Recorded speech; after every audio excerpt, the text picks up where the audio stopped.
চৰাইদেউ জিলাৰ বৰহাট চুটিয়াকাৰী গাঁৱৰ বিশিষ্ট ক্ষুদ্ৰ চাহ খেতিয়ক সদৌ অসম ক্ষুদ্ৰ চাহ খেতিয়ক সন্থাৰ বিত্ত সম্পাদক চৰাইদেউ জিলাৰ প্ৰথমজন সভাপতি সাংস্কৃতিক কৰ্মী সমাজ সংগঠক নৱজ্যোতি ভূঞাৰ বিগত ২৬ জানুৱাৰী তাৰিখে পৰলোক প্ৰাপ্তি হয়। তেখেতৰ বিদেহ আত্মাৰ সদ্গতিৰ অৰ্থে বুধবাৰে প্ৰয়াত নৱজ্যোতি ভূঞাৰ নিজা বাসগৃহত আদ্য শ্ৰাদ্ধ অনুষ্ঠানৰ লগতে স্মৃতিচাৰণ সভা অনুষ্ঠিত হয়। অনুষ্ঠানত চৰাইদেউ জিলাখনৰ লগতে বিভিন্ন জিলাৰ কেইবা শতাধিক আত্মীয় স্বজন শুভাকাংক্ষী ৰাইজৰ লগতে কেন্দ্ৰীয় সমিতিৰ সভাপতি সম্পাদক আৰু বিষয়ববীয়াই অংশগ্ৰহণ কৰে। প্ৰয়াত নৱজ্যোতি ভূঞাৰ সোঁৱৰণত চৰাইপুঙৰ কণ নামেৰে এখনি স্মৰণিকাও উন্মোচন কৰা হয়।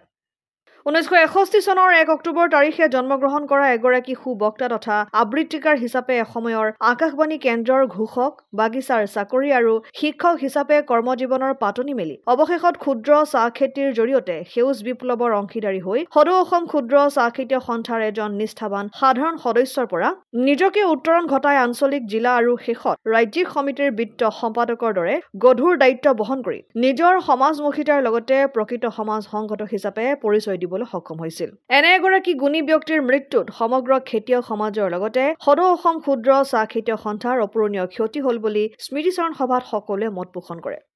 মথুৰাপুৰৰ পৰা ইছলাম আহমেদৰ ৰিপৰ্ট, অসম আদিত্য।